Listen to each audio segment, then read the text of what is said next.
చూడండి ఎంత మంచిగా వచ్చిందో. ఫుల్ మెజర్మెంట్స్తో ఫస్ట్ టైం చేసే వాళ్ళకి కూడా పర్ఫెక్ట్గా వస్తుంది. వావ్, చూడండి ఎంత సాఫ్ట్గా వచ్చిందో layers. Hi guys, welcome back to my channel Rameshwari vlogs.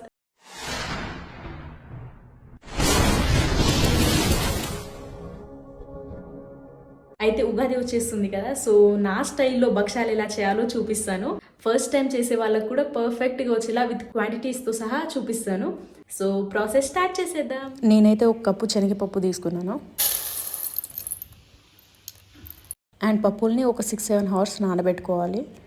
So ఇప్పుడైతే నానబెట్టుకున్న శనగపప్పులన్నీ కుక్కర్లోకి వేసేస్తున్నాను. ఇందులో వాటర్ వేసుకొని ఇంకా అండ్ కొంచెం పసుపు వేసుకొని మూత పెట్టేద్దాము.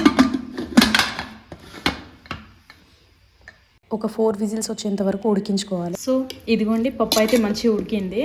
వాటర్ అంతా తీసేసాను. అండ్ వీటిని అయితే ఇప్పుడు ఫస్ట్ ఒక ప్లేట్లో వేసి చల్లార్చుకుందాం. వీటిని అయితే ఫస్ట్ ఇప్పుడు చల్లార్చేద్దాం. సో పప్పు చల్లారేంతలోపు మనము ఇంకో ప్రాసెస్ స్టార్ట్ చేసేద్దాం. 1 కప్పు శనగ తీసుకున్నాం కదా, సో అదే కప్పుతో అదే సేమ్ క్వాంటిటీ బెల్లం తీసుకోవాలి. అంటే పప్పు ఎంత తీసుకుంటామో బెల్లం కూడా సేమ్ క్వాంటిటీ తీసుకోవాలి. బెల్లాన్ని గ్రైండర్లోకి వేసేస్తున్నాను. అందులోనే ఇలాచి వేసేసుకోవాలి. సో పప్పు కూడా చల్లారిపోయింది. సో ఇది బెల్లంలోకి వేసేసి ఇంకా గ్రైండ్ చేసేద్దాం.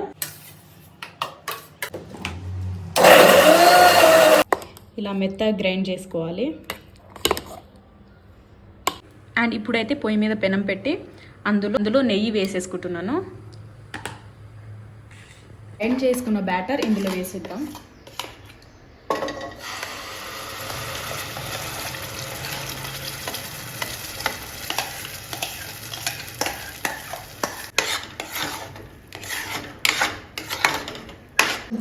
గట్టిగా అయ్యి దగ్గరకు వచ్చేంతలోపు కలుపుకోవాలి. సో ఇప్పుడైతే మీకు ఒకటి చెప్పాలి, ఏంటి అంటే మనము పప్పులన్నీ గ్రైండ్ చేసి అంటే ఉడికించేటప్పుడే మెయిన్ ప్రాసెస్ అసలు చెప్పాలంటే. అంటే ఉడికించేటప్పుడు జస్ట్ ఒక 4 విజిల్స్ ఉడికించుకొని, అంటే అది కూడా 90% ఉడికించుకోవాలి. తర్వాత వాటర్ అంతా మంచిగా స్ట్రెయిన్ చేసేసి అది చల్లారినాక గ్రైండ్ చేసుకోవాలి.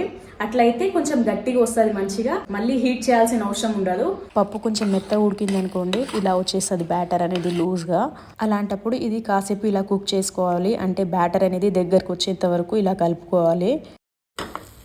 సో ఇలా దగ్గరకు వచ్చేంత వరకు హీట్ చేసుకోవాలన్నమాట. ఇది పర్ఫెక్ట్గా ఉంది. ఇప్పుడు 2 కప్పుల గోధుమ పిండి తీసుకుంటున్నాను. ఇందులో కొద్దిగా ఆయిల్ వేసుకొని కలుపుకోవాలి. అండ్ ఇప్పుడు వాటర్ వేసి కలుపుకుందాము.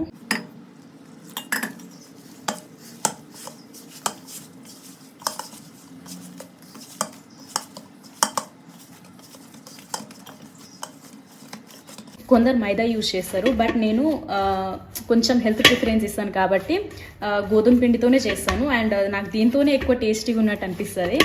అండ్ అది మీ ఇష్టం, మైదా పిండి ఆరెల్స్ పూరి పిండి, లేకపోతే ఇంకా గోధుమ పిండితో అయినా చేసుకోవచ్చు. నేనైతే ఇప్పుడు గోధుమ పిండితో చేసుకుంటున్నాను. నేను నుంచి కొద్దిగా ఆయిల్ వేసుకుందాం.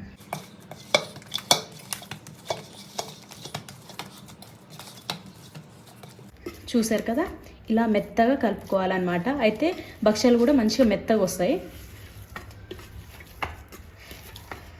ఇప్పుడైతే నేను భక్ష్యాల కోసమని 2 కవర్ కట్ చేసుకున్నాను. ఇలా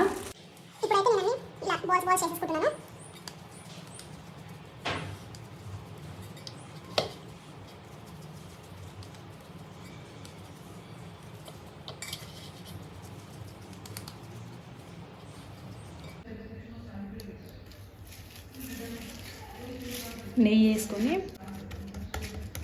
ఇలా సైడ్స్కి ప్రెస్ చేసుకోవాలి, కార్నర్స్కి. మనం పిండి ఎంత తీసుకున్నామో అదే క్వాంటిటీ స్టఫ్ కూడా తీసుకోవాలి. అండ్ ఇలా క్లోజ్ చేసేసుకోవాలి.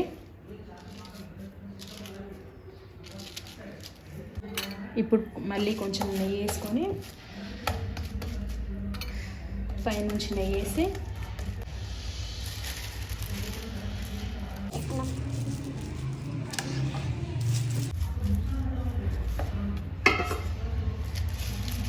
చూడండి, వావ్, పర్ఫెక్ట్గా వచ్చింది. ఇప్పుడు పెనం మీద నెయ్యి వేసి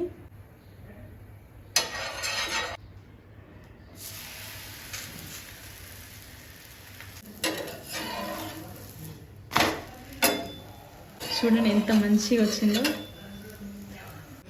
అండ్ పైనుంచి నెయ్యి రాసేసుకోవాలి.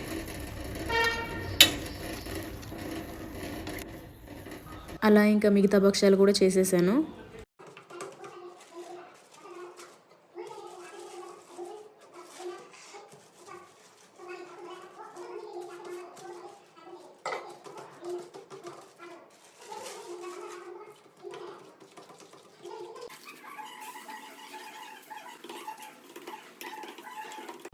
వేడి వేడి భక్ష్యాలు ఈజ్ రెడీ.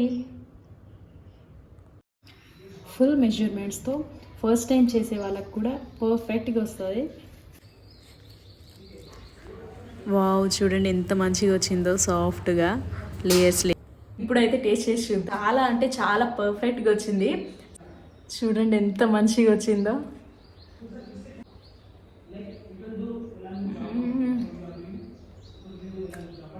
చాలా పర్ఫెక్ట్గా కుదిరింది. అన్నీ కరెక్ట్గా మంచిగా ఉంది. నోట్లో పెట్టంగానే కరిగిపోతుంది, అంత బాగుంది.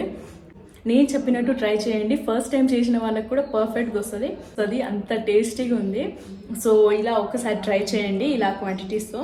ఈ వీడియో ఎలా అనిపించిందో కామెంట్ చేయండి. And thanks for watching. Bye.